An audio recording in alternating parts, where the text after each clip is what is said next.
Okay, world. Justin here. This is Pluto by Naoki Urasawa.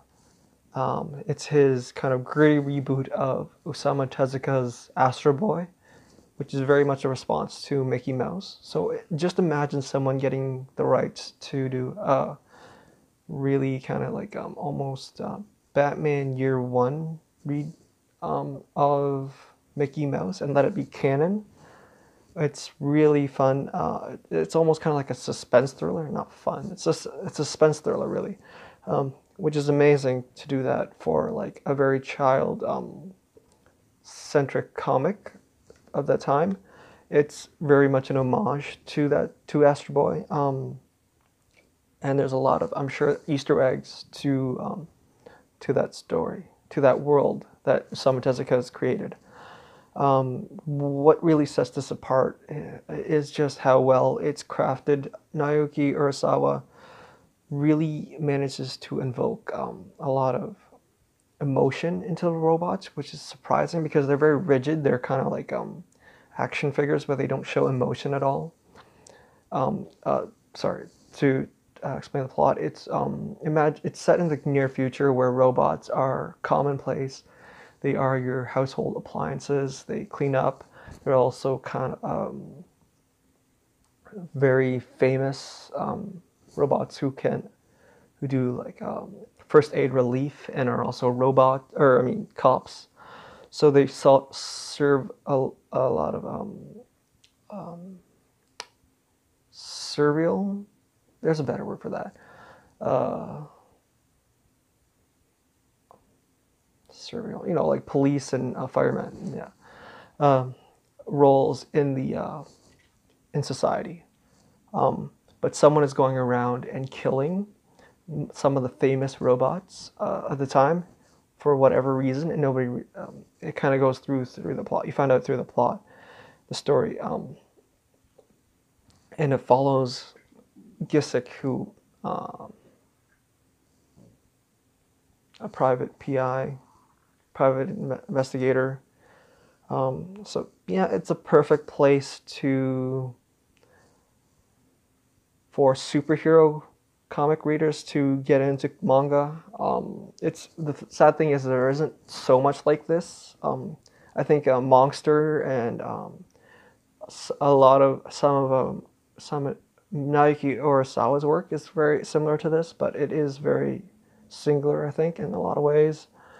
But it is a great place for somebody to just step in and try to like take it in. It's different enough, I would say, from superhero comics, but still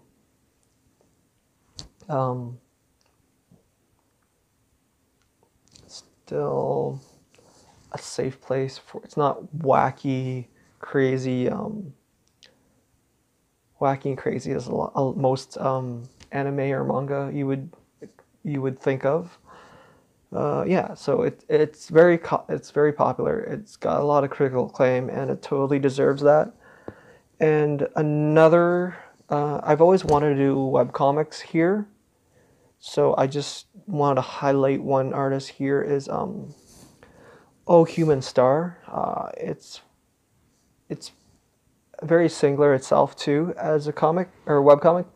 Often you find with artists, they are just starting off where they are working on their craft. They're starting off at base zero, starting again, start over again. But no, yeah, basically they're all young artists who are just getting into drawing and kind of experiencing their own emotions actually through comics, which I think is a perfect place for people to do that. But when somebody comes along and has a story from the start and their art style is also incredibly already been set, it just kind of like puts you to shame, and at the same time you have to feel a lot of respect for that kind of an artist. Not see all their foibles. That's actually something I love about webcomics, is you can always usually go back and find where that artist is is just starting, and you can see them progress as they get better. Like, you can also see that through music as well, but I think through art it's very visual, so it's a lot easier to see that transition. And it's always fun because you can always usually find out who's going to be who really makes it in the industry. And also, you know, a lot of people, they kind of stay where they are, but that's perfectly fine. I think it's much harder to have that gigantic hits now in this day and age where the audience attention is far more spread. It is also I'll get back to the story first. The story is very it's a pretty solid story. I really don't want to get into it. I think if you like it does involve robots and artificial intelligence, but it's very much a relationship story and someone working through their own emotions. I think, like a creator story. You know, it's very much the auteur exploring why they got burnt out, or trying to, and the relationships and the effects they have on people. I think that's what that story is very much. But yeah, really got sidetracked there. But I actually really want to talk about how comics now used to be the only place you would read them is through the comic book store and newspaper stands. And I think, which is really sad, because it is sad that a lot of artists aren't, that there isn't the comic book section in the newspaper as much anymore.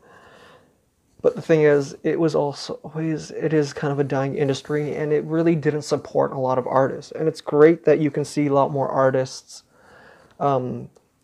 really be able to make a living off their work on the internet, because it was a limited and very much gated, what do you call that,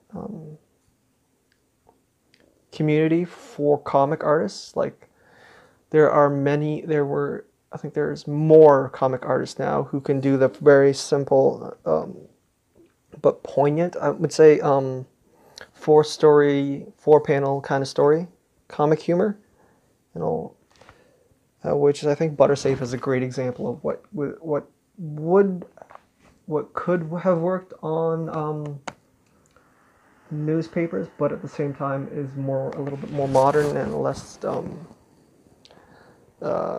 censored in a lot of ways. It's a very simple art style, but cute, and it doesn't have an overall plot, but you can just click the random button and just come up on a page and just have a nice little joke. And I think it's a nice little subversive, absurdist humor.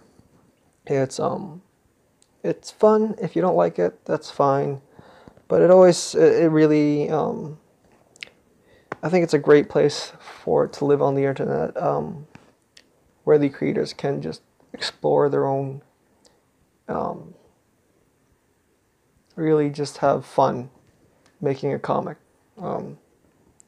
which is perfect for the internet, I would say. Yeah, so anyways, basically about that. It is sad that that the newspaper comic industry is kind of dying, but it's nice that there's more artists online making a living. That's overall thing I've kind of been saying, but I do like that.